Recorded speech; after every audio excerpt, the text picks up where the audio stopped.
Audio Jungle.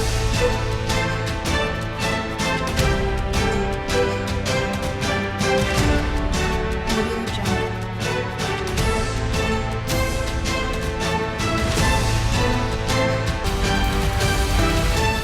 Audio Jungle. थाना मऊ दरवाजा के ग्राम चौरसिया मझोला निवासी 18 वर्षीय युवक शेर मोहम्मद पुत्र रियासुद्दीन अपने दोस्तों दीपक, अंकित व अतुल के साथ थाना शमशाबाद क्षेत्र के चिंतामणि तालाब में नहाने गया हुआ था। अचानक शेर मोहम्मद गहरे पानी में डूबने लगा, जिस पर साथ में नहा रहे दोस्तों ने उससे गमछा पकड़ाने का प्रयास किया, लेकिन वह गमछा नहीं पकड़ सका। उसके बाद उसके साथियों ने तालाब से बाहर आकर मदद के लिए आवाज लगाई। कुछ ग्रामीण मौके पर पहुंचे, लेकिन वह उसे जिंदा नहीं बचा सके। ग्रामीणों ने उसका शव तालाब से बाहर निकाला। घटना की सूचना पर दरोगा आशु पुलिस फोर्स के साथ आ गए और घटना की सूचना पर मृतक के पिता रियासुद्दीन आदि परिजन मौके पर आ गए। वहीं युवक की मौत की सूचना पर परिजनों का रो रो कर बुरा हाल है। एक 17 वर्षीय युवक लाया गया था, तालाब में डूबा था, गंभीर हालत में आया। क्या स्थिति? अभी हमारे पास एक शेर मोहम्मद नाम का पेशेंट आया था और इसकी उम्र रही हुई करीब 16-17 साल, जो कहीं चौरसिया थाना मऊ दरवाजा का निवासी था, जनपद फतेहाबाद का। और जैसा कि उसके परिजन कह रहे थे कि आज ये पहली बार कहीं तालाब वाला में नहाने आने कहीं गए थे, तो तालाब में डूब गए। उसके बाद मेरे पास लाया गया इनको, तो पूरा परीक्षण, चिकित्सीय परीक्षण करने के बाद युवक को मृत घोषित कर दिया गया है। और पोस्टमार्टम हेतु कार्रवाई के लिए जब उनके परिजनों से बोला गया तो उनके परिजनों से साफ मना कर दिया, वह रिटर्न में लिख के दे दिया कि मुझे भविष्य में भी कोई कानूनी कार्रवाई नहीं करनी है, ना ही मुझे पोस्टमार्टम कराना है।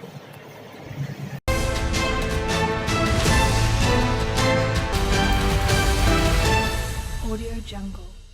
समाजसेवी डॉक्टर रजनीश रंजन के द्वारा चलाए जा रहे शिविर कैंप में काफी लोगों ने एसएन साध ट्रस्ट के सौजन्य से निःशुल्क दांतों की जांच का कैंप शहर सेवा केंद्र new fancy house NAKP degree college के सामने आयोजन किया गया, जिसमें सादे हेल्पिंग हैंड एनजीओ के द्वारा कंप्यूटर क्लासेस बच्चों का निःशुल्क परीक्षण किया। इसके पश्चात एनसीसी व कॉलेज की छात्राओं ने भी अपना परीक्षण कराया। इस दौरान डॉक्टर रजनी सरीन व मुख्य चिकित्सा अधिकारी सतीश चंद्रा ने एनसीसी छात्राओं को सम्मानित कर उनको योग करने की सलाह के साथ साथ योगा मैट भेंट कर स्वरूप प्रदान की गई। एसएन साध ट्रस्ट की संयोजक डॉक्टर रजनी सरीन व मुख्य चिकित्सा अधिकारी ने गरीब व सहाय लोगों को 4 कान की मशीनें व 3 ट्राईसाइकिल वितरित की गई। इस दौरान डेंटल कैंप में डॉक्टर स्वाति बचानी, गगन कैंडी, मोनिका सिंह ने सभी छात्राओं का निःशुल्क परीक्षण किया। इस कैंप में करीब 250 लोगों का दंत परीक्षण किया गया। इस मौके पर उदय, सुरजीत, रोबिन साध, आर्यन, नितिन, अमर साध आदि ने काफी अच्छे से व्यवस्था संभाली।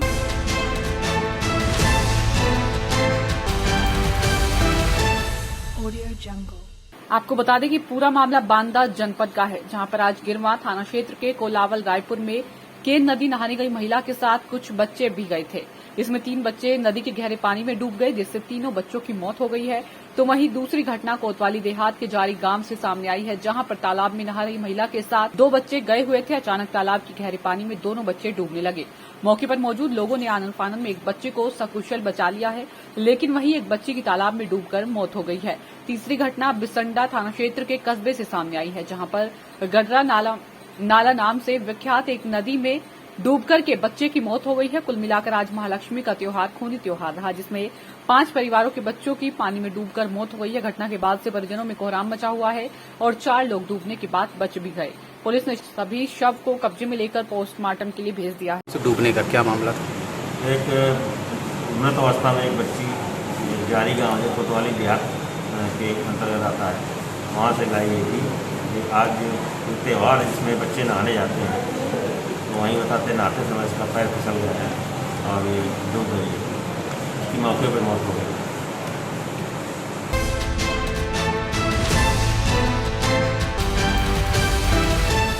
Audio Jungle. योगी मंत्रिमंडल विस्तार के बाद बलरामपुर सदर विधानसभा के विधायक पलटू राम को भी राज्य मंत्री का प्रभार दिया गया है। योगी सरकार के इस फैसले से जनपद वासियों में खुशी की लहर दौड़ गई है। योगी मंत्रिमंडल में राज्य मंत्री का शपथ लेने के बाद पलटू राम का जनपद में प्रथम आगमन हुआ, जिसको लेकर हर्षोल्लास के साथ कार्यकर्ताओं एवं पदाधिकारियों ने गोंडा बलरामपुर की सीमा पर पहुंचकर राज्य मंत्री के जनपद में प्रवेश करते ही माल्यार्पण कर उनका भव्य स्वागत किया और बैंड बाजे के साथ आगे बढ़ते हुए राज्य मंत्री पलटू राम ने बलरामपुर में प्रवेश करते ही सर्वप्रथम चंद्रशेखर आजाद के प्रतिमा पर माल्यार्पण कर पदाधिकारियों से भी आशीर्वाद लिया। इसके पश्चात बलरामपुर के हनुमानगढ़ी मंदिर पहुंचकर मंदिर में बजरंगबली से आशीर्वाद प्रदान किया। फिर वीर विनय चौराहे पर शहीद विनय कुमार कायस्था के प्रतिमा पर माल्यार्पण कर भाजपा कार्यालय अटल भवन पहुंचकर मीडिया से वार्ता की। इस दौरान चर्चा करते हुए राज्य मंत्री पलटू राम ने सर्वप्रथम प्रदेश के मुख्यमंत्री योगी आदित्यनाथ को धन्यवाद दिया। उन्होंने कहा कि मैं अनुसूचित जाति में पैदा हुआ हूं। मुझे या मेरे परिवार वालों को यह नहीं पता था कि सत्ता क्या होती है, विधायक क्या होते हैं या राजनीति क्या होती है। यह सब मेरे सपने में था, लेकिन उस सपने को साकार करने का काम परम पूज्य योगी आदित्यनाथ ने किया है। आगे जिले के विकास पर उन्होंने चर्चा करते हुए कहा कि बलरामपुर जनपद नीति आयोग की सर्वे में 8 पिछड़े जनपदों में है, जिसको सबसे उच्च स्थान पर लाने का प्रयास करूंगा। आगे चर्चा करते हुए कहा कि जब से भारतीय जनता पार्टी की सरकार बनी है तब से जनता खुश है और 2022 में जनता योगी जी की सरकार जरूर लाएगी। होमगार्ड मंत्रालय का प्रभार मिलने के सवाल पर राज्य मंत्री पलटू राम ने कहा कि भाजपा सरकार ने ही होमगार्डों की शुद्ध खबर ली थी, उनके वेतन को बढ़ाकर 2 गुना कर दिया गया था। उसी तरह से अब जो भी उचित होगा हम होमगार्डों के लिए जरूर करेंगे। इन सभी कार्यक्रमों की समाप्ति के पश्चात राज्य मंत्री पलटू राम शक्तिपीठ देवीपाटन मंदिर दर्शन के लिए रवाना हुए।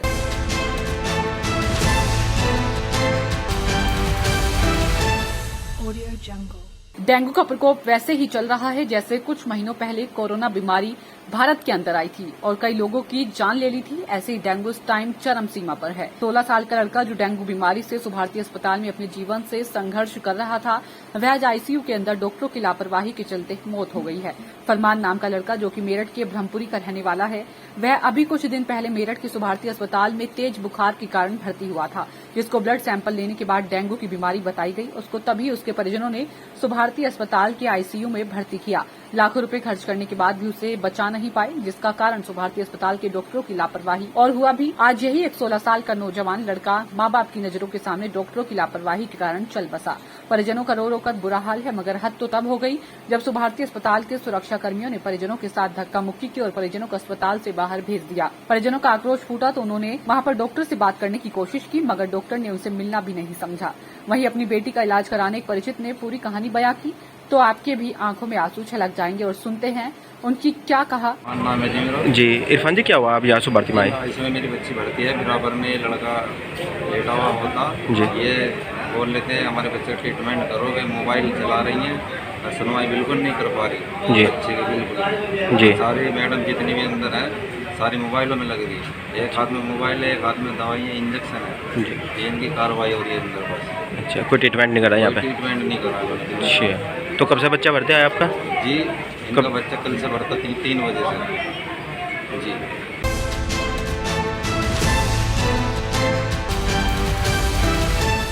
Audio Jungle. अम्बेडकर नगर में गांव-गांव में बने सामुदायिक शौचालय में ताला बंद है, फिर भी 6,000 रुपए महीने का सफाई कर्मी वेतन उठा रहा है। यही वजह है कि सरकार के स्वच्छ भारत अभियान को पलीता लगा हुआ है। भ्रष्टाचार का बोलबाला निर्माण कार्य शुरू होने से लगता रहा। घटिया सामग्री लगाने के बाद किसी तरह बनकर तैयार हुआ शौचालय बंद रहता है।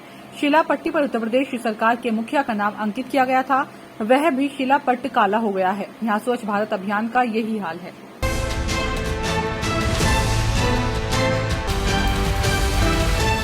Audio Jungle.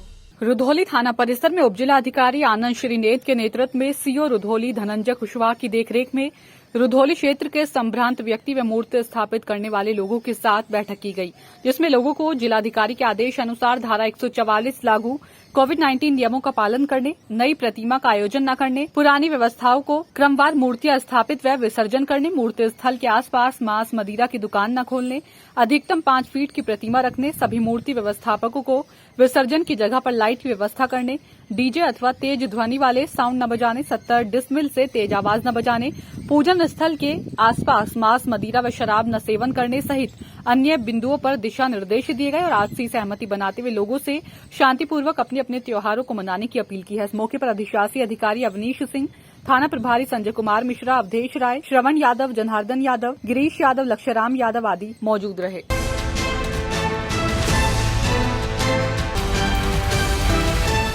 Audio Jungle. मामला सहसवान तहसील क्षेत्र के ग्राम होतीपुर का है, जहां नालियों की साफ सफाई न होने के कारण ग्रामीणों को सताने लगा बीमारी का डर। महीनों से पड़ी सड़कें व नालियों की साफ सफाई गांव के ही लोगों ने ही खुद करना शुरू कर दिया है। ग्रामीणों ने बताया कि महीनों से नालियों में पानी रुक जाने के कारण संक्रमण फैलने का डर बना रहता है। तो वहीं ग्रामीणों ने बताया, जिसको लेकर हमने गाँव के प्रधान से भी कई बार शिकायत की, लेकिन उसके बावजूद भी प्रधान द्वारा कोई साफ सफाई नहीं कराई गई। एक तरफ देश के प्रधानमंत्री नरेंद्र मोदी स्वच्छ भारत मिशन चला रहे हैं, तो वहीं दूसरी तरफ गांव में बैठे मुखिया स्वच्छ भारत मिशन की जमकर धज्जियां उड़ा रहे हैं। ग्रामीणों ने बताया, गांव में नालियों की साफ सफाई करने वाला भी महीने में 1 या 2 बार आता है, जिससे सड़कें व नालियों में कूड़े के ढेर जमा हो जाते हैं, जिसके कारण छोटे छोटे मासूम बच्चे पढ़ने के लिए जाते हैं, उनका भी निकलना दुश्वार हो जाता है।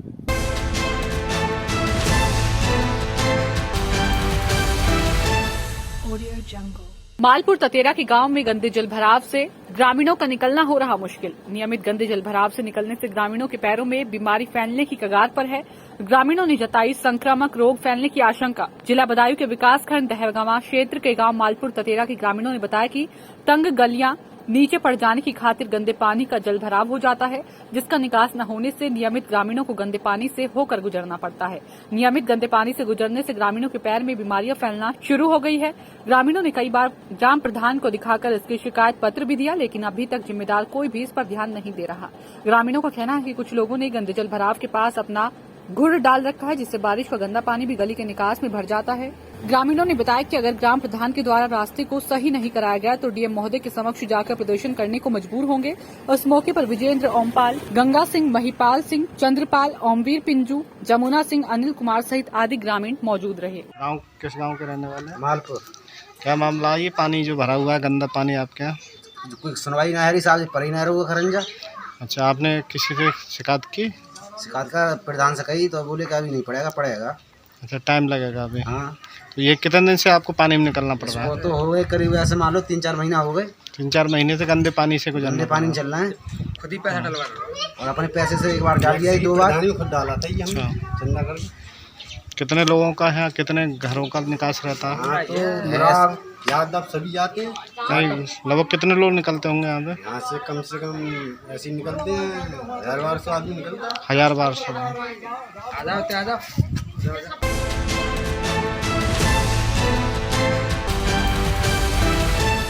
Audio Jungle. आगामी आने वाले विधानसभा चुनाव 2020 को लेकर सभी पार्टियां जोरों शोरों पर अपना दमखम से प्रचार करने में जुट गई हैं। एक ऐसा ही मामला सामने आया है, जो यूपी के उन्नाव में 27 तारीख को उप मुख्यमंत्री केशव प्रसाद मौर्य उन्नाव के निराला प्रेक्षागृह में PWD में 364 करोड़ के रोडों का शिलान्यास करने आए थे। करके वापस जा रहे थे, उसके ही पीछे समाजवादी पार्टी के प्रदेश अध्यक्ष नरेश उत्तम पटेल का भी काफिला उन्नाव हरदोई मार्ग से बांगरमऊ होते हुए लखनऊ जा रहे थे। जब पूरे मामले की जानकारी स्वर्गीय सुरजा देई पत्नी सुरेश पूरी जानकारी की, तब उन्होंने बताया कि भाजपा के उप मुख्यमंत्री केशव प्रसाद मौर्य व समाजवादी पार्टी के प्रदेश अध्यक्ष नरेश उत्तम पटेल पीछे से जा रहे थे, लेकिन हम लोगों ने किसी भी गाड़ी वाले को नहीं देखा है। किसी गाड़ी ने टक्कर मारी है, जिसमें इनकी सड़क दुर्घटना में मौत हो गई है। वहीं बताया कि जिला प्रशासन ने आश्वासन दिया है कि सरकार की तरफ से हर संभव मदद दी जाएगी। किस गांव में रहती हो? आराड़िया में। क्या हुआ था कल? कल ये हुआ था कि वो हमारी जो बच्ची थी ये कुएं पे थी, उसका बच्चा बच गया था, तो लेने गई थी। तो एक कुंवर बाजू अन्य आदमी को लेकर आया और वहाँ गाड़ी गली देने लगा। तो हम लोग बाहर निकले, हमने किसी से देखे यहाँ क्या हो रहा। तो उसकी पत्नी निकली और बस बिटिया के कान के बाले निकाल के और गली का मंगल से निकाल के बस भग गई। बस यही हुआ था और मारपीट गाली गलौज काफ़ी करने लगे। हम गए एप्लीकेशन देने, वहाँ हमारी कोई सुनवाई नहीं हुई है और वहाँ हम लोगों को वेट करवाते रहे 2-2:30 बजे तक। तो वहाँ रात में और सुबह कहा कि आप आना 8 बजे यहाँ से जाइए। पुलिस की तरफ से कोई मदद नहीं? कोई हमको मदद नहीं दी है। उसको अंदर ले जा करके उसको लिखवा पढ़वा रहे थे, उसको कुर्सी में बिठा लेते, हम लोग बोलते थे। Audio Jungle.